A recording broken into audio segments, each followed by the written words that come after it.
Donc c'est une petite session sur le langage Go, expliquer un peu les forces du langage et puis expliquer vraiment la force qu'on peut en tirer avec App Engine.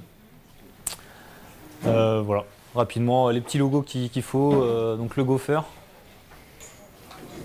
App Engine qui est donc le réacteur, et puis du coup ce que Google avait représenté quand Go était adapté sur App Engine, c'est on met les petites lunettes d'aviateur au Gopher. Bon, présentation rapide. Donc je suis issu de la génération Google, c'est-à-dire que très tôt on a commencé à utiliser Gmail. Après professionnellement on utilise pas mal de produits Google. Aujourd'hui vous êtes tous présents, donc vous suivez pas mal de confs sur les technos Google. Je pense que c'est parce que vous l'utilisez aussi tous les jours. Puis après pour m'amuser, il y a du App Engine, il y a de l'analytics pour le site du DevFest pour voir combien de personnes consultent l'agenda, ce genre de choses.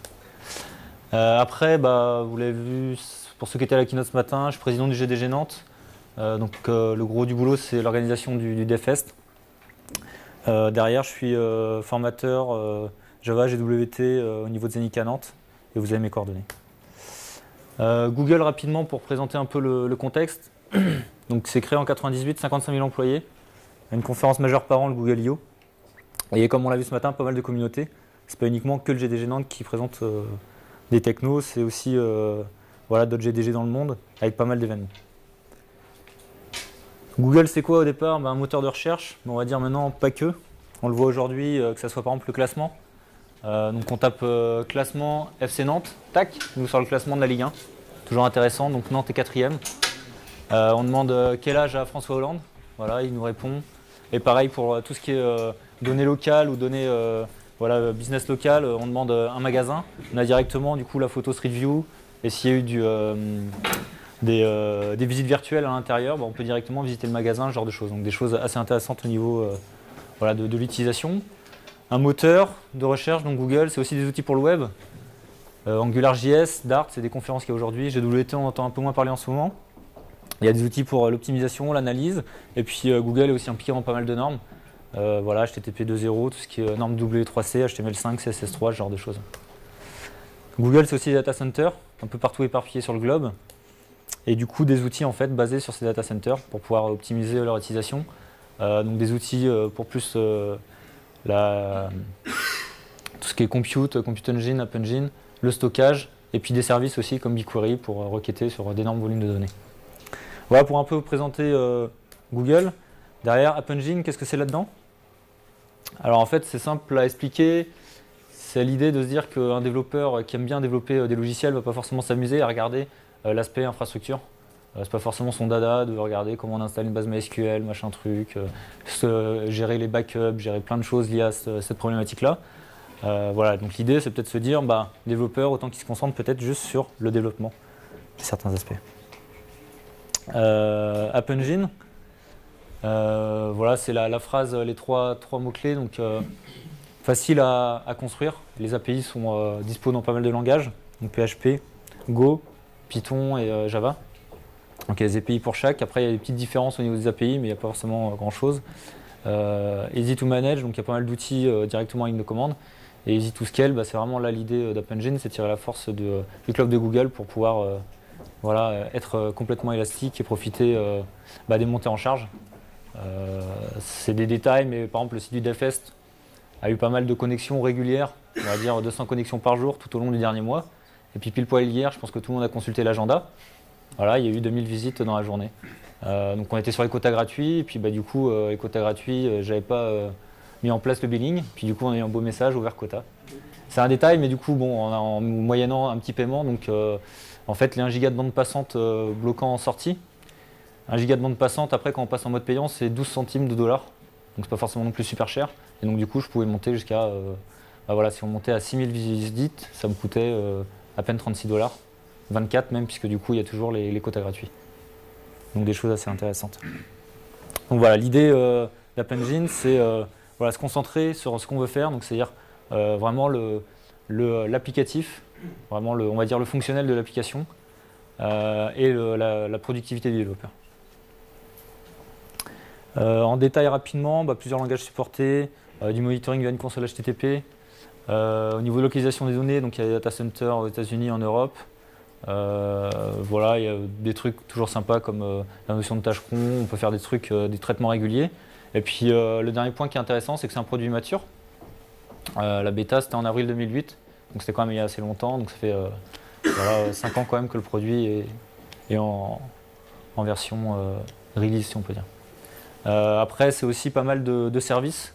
Donc il y a des services pour gérer du memcache, appeler le data store pour stocker de la donnée, récupérer des URL sur Internet, envoyer des mails, faire du chat, voilà, mettre des données en attente, enfin vraiment pas mal de choses, pas mal de services qui sont offerts du coup dans le cloud de Google. Les use cases côté App Engine, il y en a pas mal. Dernièrement, ce qui est intéressant, c'est de voir qu'il y a une multitude de sociétés qui utilisent App Engine pour vraiment différents concepts. Il y a tout ce qui est front-end web classique, donc on l'a vu surtout avec la sortie en fait de PHP, du langage PHP sur App Engine. On a vraiment une stack classique, une stack LAMP en fait, Linux, Apache, MySQL, PHP qui est directement dispo sur App Engine, vraiment un équivalent. Donc c'est vrai que pour faire des sites web classiques, c'est intéressant avec certains CMS qui fonctionnent dessus. Après il y a des applications métiers pour réaliser du coup du software as a service, ce qui peut être intéressant. Alors en France, on est toujours un peu frileux à mettre ces données côté Google, mais il y a des use cases sympas comme par exemple des données publiques. Par exemple, je ne sais pas, la loi de finances 2014 qui sort, on veut calculer un impôt pour quelqu'un. Ça en fait, on va peut-être créer une application qui est hébergée chez Google avec certaines données, mais en fait tout ce qui est calcul, c'est un peu public en fait. Même si Google regardait le code, etc., on s'en fiche. Mais nous, ce qu'on veut, c'est que du coup, le 31 décembre 2013 ou 2014, enfin bref, pour les impôts, derrière que s'il y a beaucoup de monde et qu'on utilise beaucoup notre service, du coup, ça monte en charge et que ça fonctionne toujours. Voilà, donc il y a des use cases comme ça, plus liés au monde public, qui peut être intéressant, où en fait, c'est des données presque liées à l'open data, ce genre de choses, qu'on va pouvoir stocker. Après, il y a tout ce qui est mobilité. Google fait pas mal d'efforts dernièrement, notamment pour faire des back-ends pour la mobilité, donc pour tout ce qui est sauvegarde de données, garder des préférences utilisateurs, ce genre de choses. Et le dernier point après, c'est tout ce qui est jeu, avec des success stories comme Angry Birds, ce genre de choses. Sa force vraiment d'App Engine, c'est, enfin, ce que je considère vraiment sa force majeure, c'est vraiment de tenir la charge, tout simplement. C'est-à-dire que quand on est une startup qui se lance, on a des quotas gratuits, donc ça nous coûte vraiment rien. Enfin, je vous ai dit tout à l'heure, pour un site comme le DFS qui affiche un agenda, voilà, s'il y a 6000 personnes qui se connectent, ça va me coûter 36 centimes de dollars. Alors c'est vrai que c'est juste du statique, mais bon voilà, c'est pas non plus énorme. Par contre derrière, s'il y a 10 millions de personnes qui viennent, ok je vais payer, mais ok je vais tenir la charge. Donc il y a des notions comme ça qui sont assez intéressantes, qui permettent vraiment de profiter des courbes de croissance pour un produit. Donc au départ en fait, on débute sur un produit, ça ne nous coûte pas trop cher, le produit fonctionne, ça nous coûte plus cher, mais bon en même temps si le produit marche, c'est que c'est bon signe. Et derrière, si le produit aussi retombe un petit peu, c'est pas trop grave puisque du coup on paiera moins aussi par rapport à ça. Voilà, donc c'est toujours intéressant de vraiment payer que ce qu'on utilise. Go. Alors, ceci est un Gopher. Je vous le présente. Donc ça a été donné au Google I/O 2011 à la sortie de Go. Il y a une petite phrase sympa, c'est pourquoi Go en termes de nom? Et la réponse qu'on sort souvent, c'est parce que Google aurait été un bon nom pour un Go debugger. Voilà, c'est la petite phrase, ça faisait Go Google. Première version, la version 1 qui était intéressante quand même, d'être estampillé une version stable en mars 2012. Et là en version 1.1 en fait, c'est la dernière release. Voilà, comme quoi il y a toujours quand même des évolutions qui arrivent. Ils ne pensent pas encore à une version 2.0, mais voilà, il y a pas mal de choses quand même qui s'améliorent sur ce langage-là. L'historique, c'est 3 personnes en fait de chez Google, on va dire des mastodontes niveau code. Voilà, qu'on avait marre en fait d'attendre trop souvent que le code C ou C++ sur, je crois que c'était des transfos pour des vidéos YouTube, ce genre de choses, avec pas mal de traitements volumineux. Et à chaque fois, du coup, il fallait recompiler, puis des fois c'était 5 minutes, des fois c'était 10 minutes, mais il fallait relancer l'application, voilà, ça mettait un quart d'heure, ça mettait 20 minutes. Et en fait, ils en avaient vraiment marre de cet aspect-là, de toujours, voilà, il y a le temps de compilation, le temps de lancement de l'appli, voilà, c'est un peu long, c'est un peu lourd. Ils se sont dit, ouais, ce serait pas mal quand même d'inventer un nouveau truc. Alors qu'est-ce qu'on mettrait dedans? Alors, sachant que c'est des grosses stars de chez Google, ils se sont dit alors on ferait ça comme ça, on essaierait qu'il y ait 0 temps de compilation, ce serait pas mal, voilà. Et ils ont essayé de réfléchir comme ça, ils ont créé le langage. Derrière, du coup, les features, le mot d'ordre côté Go, surtout au départ. Après, ces temps-ci, ils essayent d'améliorer, en fait, d'ajouter de plus en plus de librairies. Mais c'est vraiment de dire que voilà, si le code, le corps est le plus petit possible, le mieux ça sera. Donc vraiment quelque chose de très concis. Le langage est open source, c'est inspiré au départ, donc les gars sont plus du monde C++, donc c'est compilé nativement. L'idée, donc comme j'ai dit avec la citation, c'est pas de mettre des fonctionnalités compliquées, c'est vraiment d'essayer de faire des choses assez simples. C'est un langage statique, fortement typé. Il y a un garbage collector, donc on n'est pas obligé de se taper tous les free, etc. qu'on peut avoir dans d'autres langages. Et puis surtout, ce qui est très intéressant, c'est les packages modernes. Les packages modernes, en fait, c'est comparé à d'autres langages. Moi, je suis plutôt orienté tout ce qui est développement back-end en Java. Aujourd'hui, si vous prenez du Java, vous cherchez à loguer de l'info, vous regardez, hop, quelle librairie je vais prendre. Alors, j'ai le login qui est dans le JDK, il y a Commons Login, il y a Log4j, il y a SFL4j, il y a machin log4java, machin truc. On se trouve avec 10 librairies. Ce qui est intéressant dans Go et que j'aurais trouvé, qu'on peut retrouver avec d'autres langages aussi, hein, mais qui est intéressant, c'est d'avoir directement une lib qui fait ce qu'on a besoin de faire. Ok, c'est l'exemple aussi, c'est par exemple le JSON en Java, avec les quacks des dernières JSR, etc. On a 4000 frameworks disponibles pour écrire du JSON, alors que le JSON, tout ce qu'il y a de plus basique, quoi. Donc l'idée là, côté Go, ce que je trouve vraiment intéressant, c'est d'avoir des packages modernes, c'est-à-dire prêts à l'emploi. On veut faire du JSON, on fait du JSON, on veut faire du HTTP, on veut faire du templating, un peu comme la notion de JSP, on veut faire du HTML. Voilà, on peut utiliser les librairies qui sont en standard. Évidemment, il y a des systèmes de librairies, mais on a des choses quand même assez fonctionnelles dès le début. Ce qui est intéressant aussi, la grosse force de Go, c'est vraiment penser pour être concurrent. Donc il y a tout un mécanisme, je ne vais pas forcément rentrer dans les détails ici, mais de routing Go. C'est vraiment l'idée de se dire, voilà, j'ai besoin de faire un traitement potentiellement concurrent. En fait, au lieu de le lancer séquentiellement, je vais dire, bah, vas-y, Go, lance-le. Et derrière, en fait, j'ai utilisé juste des channels, c'est vraiment des petits... au niveau déclaration dans le code, c'est vraiment des tout petits trucs. Et ça va du coup de faire des pipes en fait, entre les différents threads, si on peut dire, dans le monde Java.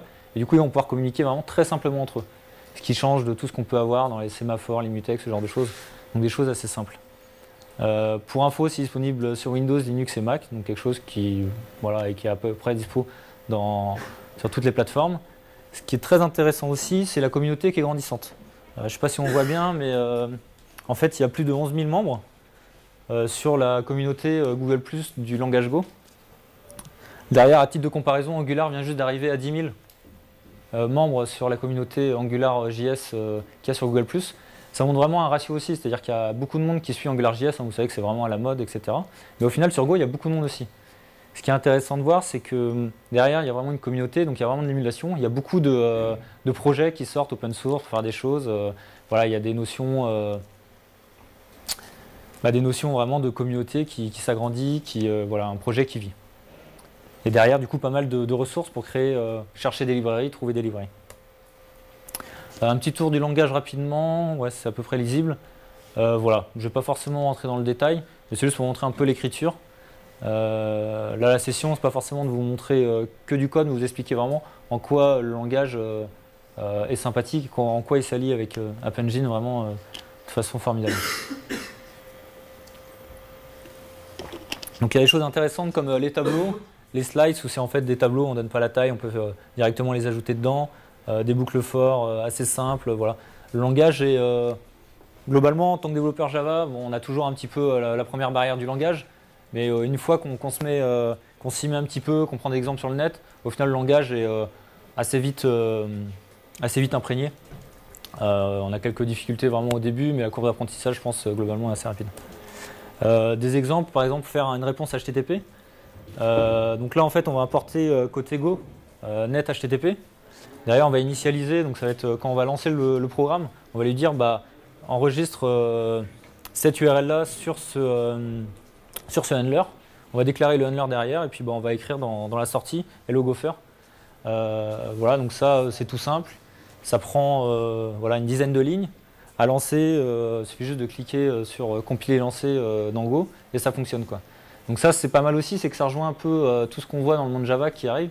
C'est la notion de micro-container ou essayer de faire des trucs un peu plus légers. Voilà, il y a pas mal de projets qui se lancent là-dessus pour pas avoir tous les servlets, obligés de déployer dans un Tomcat, ce genre de choses, où c'est un peu lourd. Ce qui est intéressant de voir, c'est Go, de nature, vu que c'est compilé en natif, ça fonctionne, ça crée un serveur HTTP et voilà, ça fonctionne relativement bien. Un exemple au niveau des XML, donc pour décrire En fait, ça c'est la définition en fait, d'une structure en Go. Et derrière, on va décrire donc une liste, un tableau d'items qu'on va récupérer. Et là, en fait, on indique juste que dans le XML, il faut que ça soit un item pour chacun des items. Donc derrière, il va créer la balise. Voilà, quelque chose qui est assez simple à écrire. Ça ressemble un peu, on va dire, à... Bah, c'est du mapping, hein, mais c'est juste pour montrer que c'est assez simple à faire. Pareil pour le JSON. Voilà, ici, on va trouver un JSON qui va décrire que la structure qui est sous le feed. Derrière, on a un children qui s'appelle... Enfin, un élément JSON qui s'appelle children. Voilà, quelque chose d'assez simple à écrire. Au niveau des outils, comme j'ai dit tout à l'heure, pour lancer le petit Hello Gopher, un petit Go Run Hello Go, puis hop, c'est bon, ça fonctionne. Ce qui est intéressant aussi, c'est Go Format. Le langage, en fait, il a décrit vraiment dans le corps du langage, c'est écrit comment le code Go doit être formaté, comment il doit être indenté. Du coup, on n'a plus les problèmes des fois entre différents projets. On passe d'un projet à un autre. Ah ouais, alors là, du coup, quand on fait un if-else, le else, on revient à la ligne, ce genre de choses. Il faudrait que des fois, quand on passe d'un projet à un autre, on va committer des choses, ça va être juste des retours à la ligne, une indentation différente, etc. Ou alors après, il faut avoir dans son Eclipse, son IntelliJ, le bon formateur, ce genre de choses. Là, en fait, c'est le langage vraiment qui définit directement le formatage. Et si vous voulez que, si le formatage ne vous plaît pas, bah, du coup, vous allez sur la mailing list et vous demandez si on peut changer le format pour la prochaine release de Go. Mais au moins, tout le monde a vraiment le même format et la même écriture. Ça évite quand même pas mal de petits soucis. GoTest pour lancer les tests. Là, en fait, le quatrième exemple, en fait, c'est récupérer une librairie qui existe sur le net. Donc on fait un go-get et hop, il va récupérer le package, installé en local et on va pouvoir l'utiliser. Et le dernier, c'est GoDoc, c'est l'équivalent voilà, d'une Javadoc pour le projet. Et si on indique voilà, le serveur, le port HTTP, bah, du coup, il lance une console HTTP. Les IDE, ça marche très bien avec IntelliJ. Il y a GoClipse qui est basé sur Eclipse qui marche bien aussi. Et après, il y en a pas mal qui sortent aussi. Voilà, il y a Golang IDE là, qui est basé sur Light IDE qui semble pas mal aussi fonctionner. Les providers au niveau développement, donc côté cloud en fait on a le Go Playground. Alors à chaque fois c'est des liens du coup dans la présentation, vous pourrez si vous voulez cliquer dessus puis regarder. Go Playground du coup directement on peut taper du code, lancer run et regarder un peu ce que ça donne. Il y a nitrous.io aussi qui permet en fait de créer une espèce de petite VM dans son navigateur pour taper du code Go, le compiler et regarder ce que ça donne. Au niveau du build, voilà, il y a CloudBees, Travis et Drone.io qui permettent de compiler, lancer les tests, ce genre de choses, vraiment dans la notion d'intégration continue. Et après, pour la notion de runtime dans le cloud, en fait, il y en a une tonne. Hein. Il y a plein de monde qui supporte du Go. On le verra plus tard, c'est que parce que Go, en fait, c'est assez léger. Et c'est pas si compliqué que ça à faire tourner, enfin ça semble pas si compliqué que ça à faire tourner dans le cloud. Évidemment du coup dispo alors sur Google Compute Engine mais surtout sur Google App Engine. C'est le thème de la session. Donc sur App Engine ce qu'il faut faire c'est juste déclarer le runtime Go et puis derrière bah, c'est le handler de la même façon qu'on va déclarer ça dans les notions, dans le fichier app.yaml comme en Python ou en PHP. Donc derrière DevApp Server MyApp, donc du coup ça va lancer sur App Engine en HTTP et puis si on veut déployer, du coup on utilise l'outil classique appcfg. Alors rapidement, pourquoi Go semble vraiment un bon langage. Moi ce que j'ai apprécié en fait à l'utiliser, c'est la compilation en code natif qui est vraiment très rapide. Le temps qu'on clique sur le bouton, on a vraiment le serveur HTTP qui est démarré. Ça, c'est vrai que c'est agréable.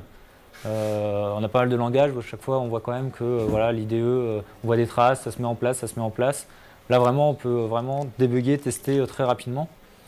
Ce qui est intéressant dans Go, vu que c'est basé sur C++, c'est la faible empreinte mémoire. Comme j'ai dit tout à l'heure, en fait, si on lance le petit serveur HelloGo qui envoie juste HelloGopher, je crois de mémoire, ça prend 4 mégas. Si on imagine dans le monde Java faire la même chose, démarrer un Tomcat, avec la JVM, etc. Bon voilà, on est à plusieurs mégas. Donc c'est toujours intéressant vraiment de trouver cet aspect-là. Après au niveau du garbage collector, ils le disent clairement, aujourd'hui il fonctionne, mais ils ne l'ont pas poussé, ils ne l'ont pas optimisé. Ils essaient de l'optimiser de plus en plus dans la version 1.1, mais voilà, ils ne sont pas concentrés dessus pour le moment spécialement. Et puis en plus un garbage collector, bon, selon les use cases, c'est toujours compliqué. Hein.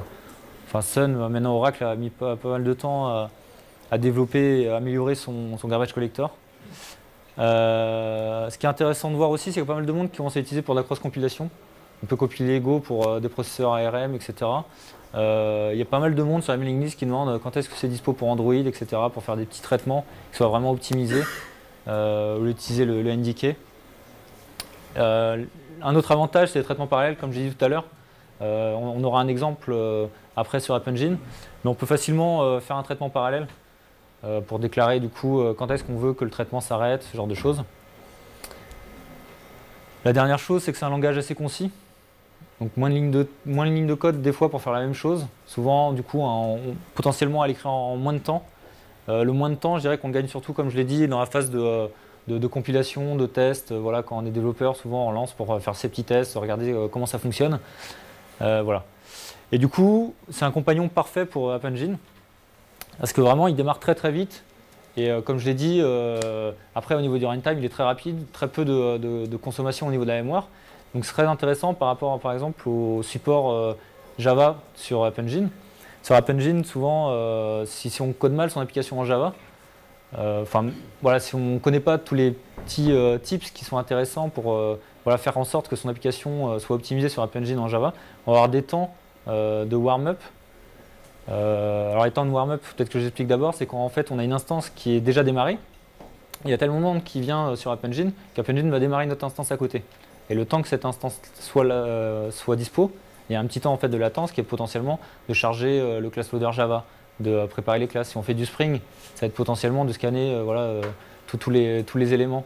Ça va d'initialiser des variables statiques, du i18n, voilà ce qu'on veut derrière. Avec Go, on a vu, le lancement d'un programme Go se fait vraiment très très rapidement. Donc ce qui veut dire qu'une fois qu'on a notre instance, qu'App Engine décide que notre instance en fait, elle est full, qu'il va falloir démarrer une nouvelle, en fait l'instance est directement disponible. Donc l'utilisateur il n'a pas un temps, le premier utilisateur qui demande sur cette nouvelle instance, il a un temps de réponse immédiat comme les autres. Donc ça c'est assez intéressant et c'est vraiment bien pour App Engine. Alors, du coup, je parle de haute performance. On va faire vite fait un petit focus sur comment on peut potentiellement optimiser son application. Alors là, l'exemple, c'est Go, mais les concepts sont équivalents si on utilise le langage Java, PHP ou Python. Donc, j'ai parlé de haute performance. L'application, là, elle est très simple. Je récupère 5 données. Donc, il y a 5 gets qui sont faits appel au data store. Et derrière, j'envoie un mail avec ces données-là. Donc là, on voit en fait avec l'outil AppStat, on peut récupérer les stats en fait de chacun appel des API. Et puis on voit en tout, ça prend 363 millisecondes. Bon, c'est bien, c'est correct, nickel. Mais qu'est-ce qu'on pourrait faire pour améliorer du coup ces performances-là? Alors, premier truc à faire, c'est se dire, mais est-ce qu'on a besoin de faire tous ces traitements-là pendant notre requête? L'utilisateur, lui, qui attend, est-ce qu'il a besoin de subir le fait qu'on envoie un email, par exemple? Sachant qu'un email, de toute façon, c'est asynchrone. Est-ce qu'il a besoin, est-ce qu'on ne peut pas lui répondre avant d'envoyer l'email? Donc déjà, la première idée, c'est d'essayer de décaler en fait tout le travail qu'on peut faire dans la fenêtre où l'utilisateur vraiment attend une réponse. C'est essayer de le décaler du coup dans ce qu'on appelle dans App Engine les task queues, donc vraiment une pile de tâches à effectuer. L'idée là, en Go, c'est au lieu d'appeler directement l'envoi de l'email, ici on va utiliser le delay, donc on l'a importé, et du coup d'indiquer en fait la méthode qu'on aura appelée. Ce qui va se passer, c'est qu'on va continuer à faire 5 get, mais au lieu d'envoyer l'email directement, on va ajouter en fait dans la liste d'attente des tâches, on va ajouter une tâche qui est envoie un email à cet utilisateur-là. Et en fait, ce qu'on voit, c'est que entre envoyer un email et stocker ça, on va diminuer le temps de réponse pour notre utilisateur. Donc on va passer là dans l'exemple de 363 à 199 millisecondes. Donc c'est toujours intéressant. Après, il faut quand même envoyer l'email une fois qu'on a traité l'info, mais voilà, on n'est pas obligé de le faire au moment où l'utilisateur attend la réponse. Un autre élément ici, c'est qu'on fait 5 get. Alors évidemment, au niveau du data store, ça se paie. Là, l'idée, c'est de se dire que acheter 10 boîtes de Gopher Cornflakes, c'est plus facile qu'acheter voilà, une boîte directement où il y a comment dire, je me répète. Bon, bref, vous savez lire l'anglais? C'est chiant à traduire.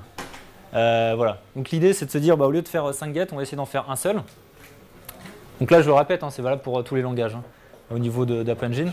L'idée, c'est au lieu de faire une boucle for qu'on ferait typiquement, on récupère les ID, on fait un get sur chacun d'eux. Bah, évidemment, derrière le datastore, bah, il est appelé autant de fois quand on en a besoin. Alors qu'au final, bah, il y a des façons de requêter le datastore et de donner plusieurs éléments d'un seul coup. Et donc là, l'idée, c'est qu'on voit, on passe de 5 get à seulement un seul. Et derrière, on gagne pas mal de temps, mais vraiment, on divise encore par deux. Donc là, c'est l'autre notion qui est importante quand on est sur une plateforme comme App Engine, mais dans le cloud globalement, c'est de bien vérifier au niveau des API s'il n'y a pas des méthodes justement pour batcher les éléments. Il y a d'autres notions derrière, comme la notion de cache. Là, bon, dans l'exemple avec la récupération des données, puis l'envoi d'email, il n'y a pas forcément un exemple concret, mais c'est juste que vous ayez bien conscience de ça au niveau de App Engine.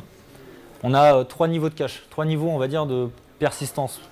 Il y a le datastore, donc vous l'aurez compris, qui est plus lent, mais évidemment, bah, il est persistant, c'est le datastore. Derrière, on a tout ce qui est outils comme Memcache.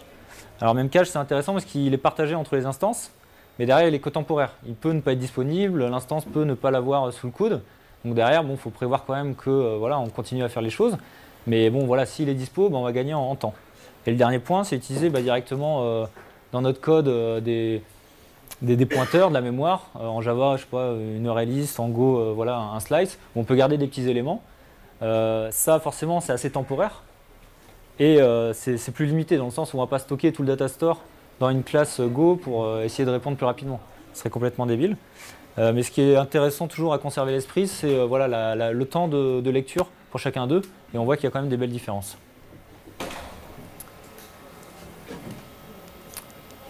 Un dernier point qui est intéressant et qui est très très bien avec Go, c'est la notion de concurrence.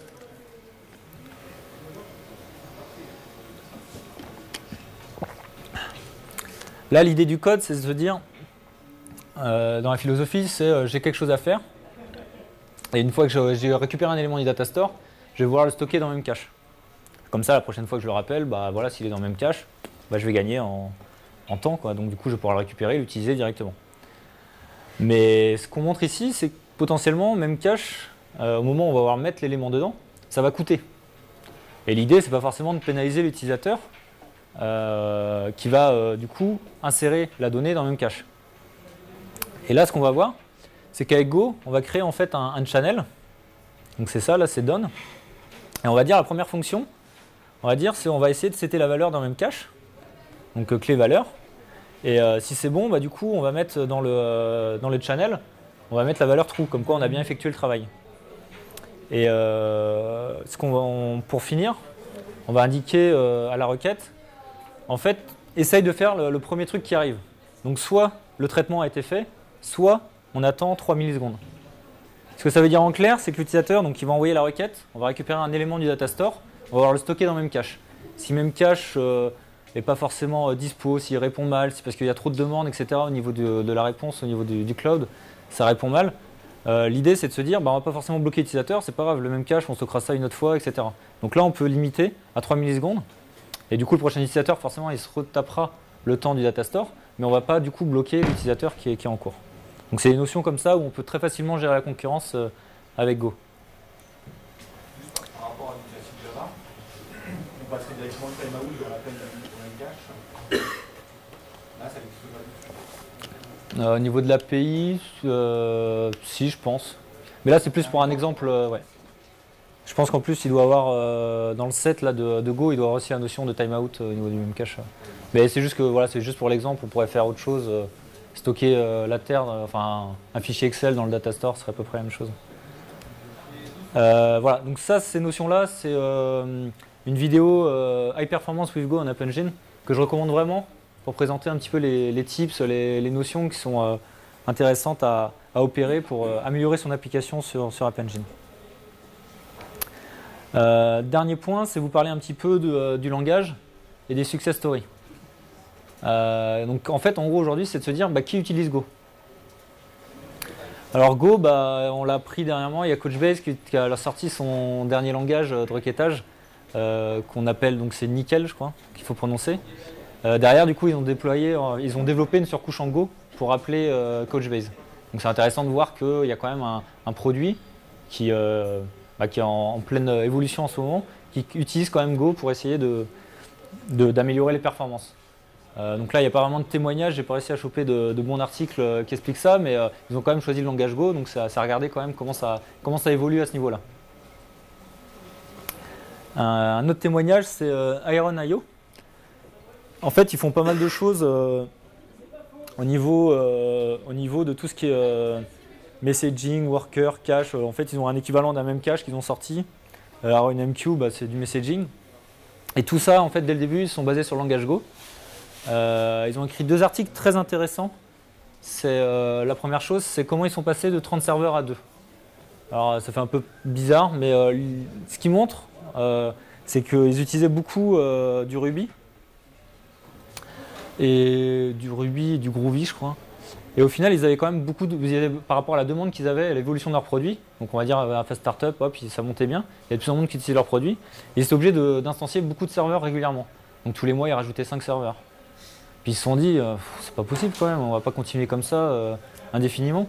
Et du coup, ils se sont dit, voilà, qu'est-ce qu'il y a comme langage? Alors ils ont regardé un peu les différents langages, etc. Puis ils voulaient quelque chose qui soit voilà, vraiment au niveau de l'empreinte mémoire, quelque chose de très, très performant. Et ils se sont tournés vers Go. Et en fait, en réimplémentant une partie de leur service en Go, ils ont réussi à diminuer du coup de 30 serveurs à 2 en fait pour ce service en particulier. Donc c'est toujours intéressant de voir un use case précis et l'article de blog est intéressant. Et le deuxième article, c'est de cet été, c'est vraiment un retour d'expérience sur comment ils ont vécu Go après 2 ans en l'utilisant en production et massivement. C'est-à-dire qu'il y a les différents outils maintenant sont basés uniquement sur le langage Go. Par contre, on voit rien. Si, vous arrivez à lire? Non, c'est un peu collé. Ce qu'ils racontent du coup, c'est qu'ils sont très très très contents d'avoir choisi Go pour construire des produits qui scale, en gros, globalement. Donc c'est vraiment une société qui, tout ça en fait, c'est des produits qui sont disponibles en SAS aussi directement sur Internet. Donc leur idée, c'est si ça marche, de pouvoir scaler facilement. S'il y a de plus en plus d'utilisateurs, ils passent de 1000 utilisateurs à 1 million, il faut que derrière ça suive. Et donc ils sont très contents de Go parce que par rapport à ça, ils ont des temps de chargement vraiment efficaces, etc. Une autre success story, c'est Heroku. Alors je l'ai mis quand même, mais je crois que ce projet-là était plus ou moins abandonné. Enfin en tout cas Heroku l'utilise plus. Mais bon voilà, c'était une distribution de la configuration sur Heroku qui était en interne, utilisée aussi par Stackato. Ce qu'ils expliquent, c'est que le truc qu'ils ont préféré dans Go, c'est d'avoir un formatage qui est identique pour tout le monde. Alors c'est peut-être un détail, mais apparemment, selon eux, c'est génial puisque quel que soit l'IDE, qu'une personne soit sur un éditeur Notepad, sur Eclipse, sur IntelliJ, tout le monde a vraiment le même code et du coup, quand on commit, il y a vraiment que le code intéressant qui est conservé et on n'a pas du coup des erreurs, d'indentation, ce genre de choses. Donc vraiment, ce qu'ils expliquent, c'est de ne pas avoir à se disputer pour savoir est-ce qu'on met un tab, est-ce qu'on met 5 espaces, ce genre de choses. Et c'est marrant parce que c'est qu'un détail, mais pour eux, ça a été une de leurs gains favoris.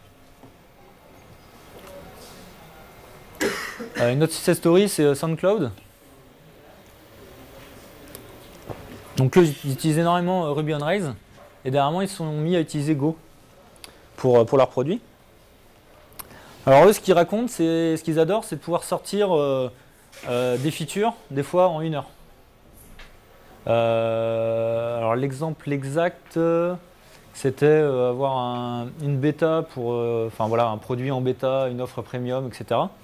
Et ils ont réussi en fait sur leur serveur de dev, etc. à le sortir vraiment en 1 heure. Ils expliquent pourquoi ils ont réussi à le faire en 1 heure. Déjà, au moment où on code, on lance, paf, déjà c'est presque instantané. Derrière les tests, c'est très rapide. Après, derrière, vu que tout est un petit peu amélioré, derrière le déploiement, c'est assez facile, c'est du natif. Et du coup, ils ont réussi à faire en sorte que des idées qui viennent du marketing, etc., d'un whiteboard, ils arrivent des fois à l'implémenter en moins d'1 heure. Donc c'est des petites notions comme ça, mais ils ont vraiment du coup un time to market qui est très intéressant et très efficace. Et puis chez Google aussi, ils utilisent Go. J'ai pas réussi à trouver tant que ça d'exemples, mais il y en avait un pas mal, c'était un doodle Santa Tracker. Ils sont montés à 5000 queries par seconde. Et puis on voit la réponse moyenne. Non, ouais, c'est la latence. Ils sont montés à 79 instances quand même. Mais apparemment, sans souci, quoi. Ils étaient vraiment. C'était un bon use case pour vérifier que ça tenait la charge. Des pointeurs.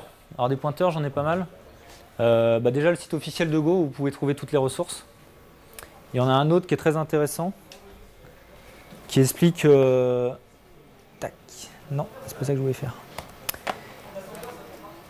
Qui explique vraiment la philosophie derrière Go. Donc il y a vraiment toute la notion de pourquoi ils ont pensé Go, comment ils ont essayé de faire ce qu'ils appellent un modèle élégant pour gérer la concurrence. C'est assez sympa à lire pour vraiment comprendre la philosophie du langage. Ce qui est pas mal aussi quand on débute dans Go, en fait ils ont fait ce qu'on appelle le Golang Tour. C'est en gros une série de petits exercices en ligne où du coup on va pouvoir tester des choses. Et en fait, alors je sais pas qui, mais quelqu'un l'a traduit entièrement en français. Donc il y a le Golang Tour en FR qui du coup vous explique à chaque fois étape par étape. Donc là à chaque fois on peut exécuter du code. Donc voilà, hello machin, hello defest. Donc ça derrière ça utilise le Go Playground que je vous disais tout à l'heure où on peut tester des choses, on peut faire du copier-coller, s'essayer un peu au langage pour regarder si ça nous convient, si ça marche, sans forcément avoir tout à installer. C'est toujours intéressant d'avoir ce genre d'outils. La communauté G+, donc je vous ai pas menti, ça va même augmenter. Derrière, voilà, il y a vraiment énormément de liens, de produits ou de projets qui sont liés à GitHub, donc il y a énormément de ressources. Moi, j'arrive plus du tout à suivre tout ce qui est posté. Un autre outil sympa, c'est GoSearch. C'est l'équivalent d'un repo Maven, si on peut dire, côté Java. Ça va permettre en fait de rechercher des choses liées à... Si on a un nom d'un projet qui traîne, en fait, je sais pas, moi, si on a par exemple tout ce qui est network, on va trouver des démons, on va trouver Dozer qu'on a parlé tout à l'heure, on va trouver pas mal de choses. Donc ça permet vraiment de trouver des packages assez simplement. On a un bon article aussi, alors je sais qu'il y a pas mal de monde quand même sur Nantes qui développe en Java côté back-end. Donc il y a cet article-là qui est vraiment très très long à lire, mais très intéressant. Ça explique vraiment point par point les similitudes qu'on peut trouver entre le langage Java et Go. Donc c'est pour essayer un petit peu de rassurer le développeur Java et de regarder un petit peu les similitudes, comment ça fonctionne. Donc à chaque fois il y a des exemples. C'est vraiment sympa à lire si on veut vraiment se lancer un peu dans Go et de comprendre, en plus de la philosophie, comment ça fonctionne. Et un dernier point, c'est Google Academy. Donc en fait sur le site, le dev site de Google, on a directement un Getting Started with Go, App Engine et Google Plus API. Donc ça explique en fait comment utiliser Go en back-end, se connecter avec Google Sign-in et puis tout ça en l'hébergeant sur du App Engine. Donc il y a toutes les leçons qui sont expliquées, comment on utilise App Engine, comment on utilise Go. Donc ça permet vraiment de monter en compétence doucement sur cet aspect-là.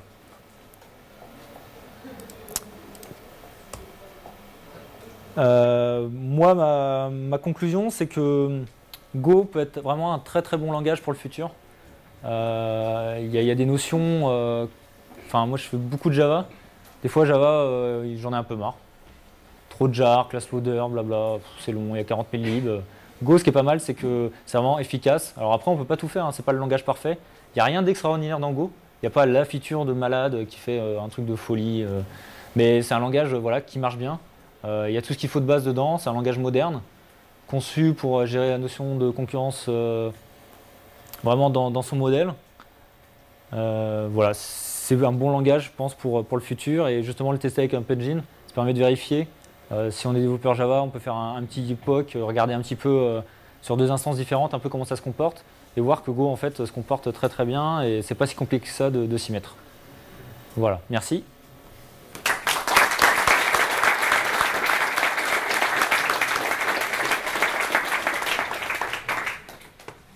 Alors, est-ce qu'il y a des questions? Et on a des stickers pour ceux qui ont des questions. Oui? Il y a des trucs au niveau de indépendants, build, dans l'écosystème. Comme j'ai dit tout à l'heure, en fait, il y a tout ce qui est CloudBees, Travis permet de compiler ce genre de choses. Après, Go de base, on va déclarer des packages, donc le GoGet. D'ailleurs, on va l'utiliser dans son projet. Et au niveau de la compilation, il va faire le lien où il l'a stocké en local. Et du coup, vu que ça fait un package natif derrière, on a tout dans le natif. Pour la distribution, justement, si tu veux combien les librairies, tu as eu un nombre de versions à chaque fois, on inclut dans un projet. Bah, en fait, avec GoGet, tu peux préciser par exemple la version, ce genre de choses. Du coup, dans la dépense, tu l'auras quoi.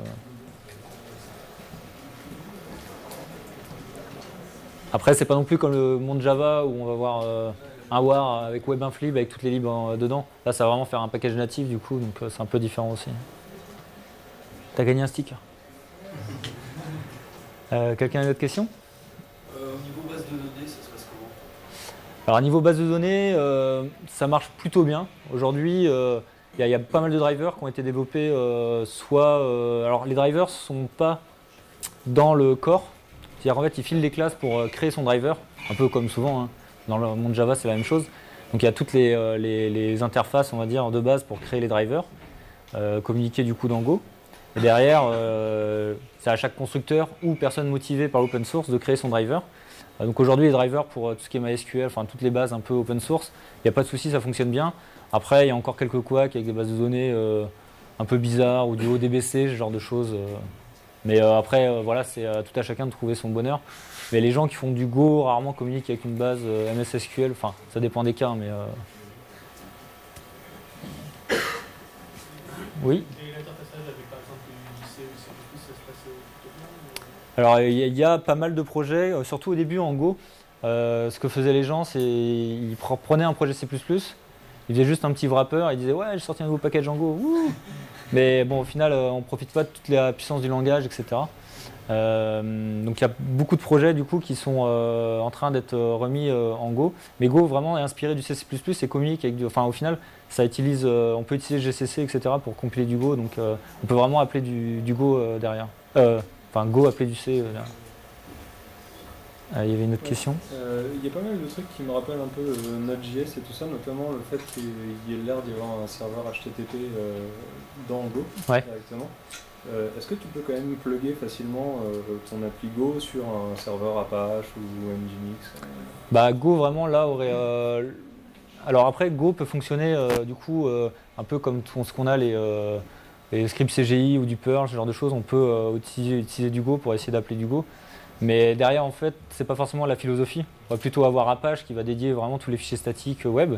Et derrière, avoir son backend Go qui, lui, du coup, comme l'équivalent d'un node, répond voilà, du JSON, vraiment est fait pour plus le backend, vraiment, côté serveur. J'ai pas parlé aussi, c'est qu'il y a une feature aussi bon, qu'ils essayent de voir, est-ce qu'ils vont l'ajouter dans les prochaines versions. C'est tout ce qui est UI Toolkit, enfin, voilà, pour faire des fenêtres, des choses comme ça. Mais ils savent pas vraiment si on a vraiment besoin pour Go. C'est vrai qu'ils l'ont tout zappé pour le moment. Alors Go, ça fait quand même pas mal de temps que ça existe, hein.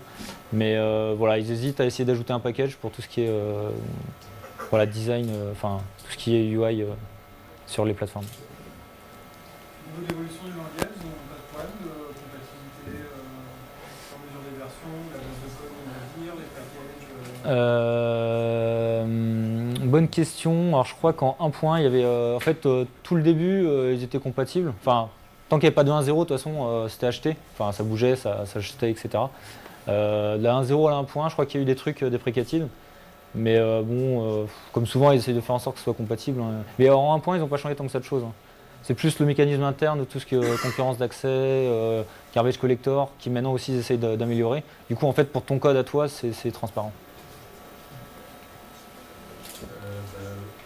Lié à Node.js, est-ce que tu sais, justement, si on veut faire du web, est-ce que les différences de performance entre du Node et du Go? Ouais. Infini. Bah, c'est vraiment différent, quoi. C'est compliqué à répondre comme question.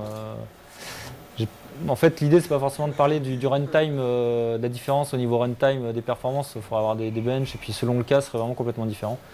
Node.js, bah, c'est interprété avec V8, donc ok, V8 est rapide sur JavaScript, mais Go derrière, c'est compilé vraiment natif, donc si on a quelque chose de vraiment très puissant, enfin, ça sera vraiment plus performant, je pense, mais après à vérifier. Hein. Puis après, faire en Node des choses très complexes, je pense que c'est vite compliqué de le faire uniquement en JavaScript. Après, c'est vrai que dans Node, il y a une grosse communauté aussi. On peut de plus en plus faire de trucs, mais voilà. Est-ce que vous l'avez déjà utilisé pour les clients Go non, pas encore, j'aimerais bien. Non, j'ai fait juste des petits POC comme ça. Voilà, sur mon GitHub, on peut trouver un petit chat dans App Engine que j'avais fait en Go, juste pour montrer que je crois que je dois avoir un fichier Go peut-être pour faire un chat qui tient la charge. Donc c'est vrai que c'est assez sympa, quoi. On peut ligne de code, on peut avoir quelque chose qui fonctionne. Par contre, ouais, Go aujourd'hui n'est pas très connu globalement. C'est pour ça aussi que j'ai essayé de proposer cette session-là, c'est de montrer un peu le langage, ce qu'on peut faire. Surtout qu'en ce moment, en fait, les développeurs, j'ai l'impression, sont de plus en plus ouverts aux autres langages. Il y a Node.js qui cartonne en ce moment avec tout ce qui est Angular, etc. Donc c'est vrai que pourquoi pas Go aussi à tester, à essayer comme solution pour, on va dire, un back-end d'un SI, au lieu d'avoir un Java, un Tomcat classique. On a quelque chose du coup qui est très performant, qui est cross-platform, qui fonctionne bien, qui fait du HTTP tout seul, qui tient la charge, en moins de mémoire. Donc des fois, il faut se poser la question, pourquoi pas tenter de changer et se poser la question. Mais aujourd'hui, j'ai jamais fait de projet, on va dire, professionnel avec du Go. L'idée, c'est de mettre plutôt dans des endroits clés un peu cachés. Ça dépend. En fait, Go, initialement, a été développé plus pour tout ce qui est dev system. Voilà, donc des outils qu'on peut retrouver dans le monde Unix, etc. Et ils ont déporté un peu ces notions-là en rajoutant des packages pour faire du XML, du JSON non natif, en faisant du HTTP. Ils se sont rendus compte que c'était très performant. En fait, ils sont partis d'un outil qu'ils utilisaient surtout pour améliorer des produits en interne côté Google. J'ai cité YouTube parce que je crois que c'est un des produits, mais voilà. Et derrière, ils se sont dit pourquoi pas profiter de la puissance du langage pour peut-être aussi en faire autre chose. Donc ils ont après open source Go, ils ont mis en place pas mal de choses par rapport à ça. Voilà. Le channel, c'est un peu comme Nirvana, vous communiquez de machine à machine, échanger les messages, c'est ça. Alors après, j'ai pas trop regardé Go, voilà, d'avoir un cluster de code Go qui tourne. Je sais pas trop comment ça communiquerait ensemble. Par contre, ouais, je pense que c'est un peu la même philosophie qu'Erlang, même si c'est un peu différent, mais dans l'idée, c'est d'avoir quand même un paradigme pour faire de la concurrence assez facile. Une dernière question peut-être? Il y a un framework de test et au niveau de tout ce qui est intégration continue dans Jenkins, ça marche, ça s'intègre des chances En fait, dans Jenkins, ce qu'ils ont fait, c'est qu'ils ont mis la dépense au binaire Go. Et en fait, directement en tapant Go test, on a tous les librairies de base pour tester. Donc on a des asserts, ce genre de choses. Donc en fait, eux, ils utilisent juste ça, puis ils appellent d'abord Go test et après, voilà. Donc aujourd'hui, il n'y a pas tant que ça je connais pas tant que ça de framework pour faire énormément de tests comme du JUnit, mais bon, le JUnit, on va dire, c'est assez simple, mais peut-être plutôt des choses comme Power Mockito ou les trucs vraiment pour moquer plein d'objets, etc. En Go, j'ai jamais trop regardé comment ça fonctionne, mais je pense que ça doit exister. Hein. Ok, merci à vous.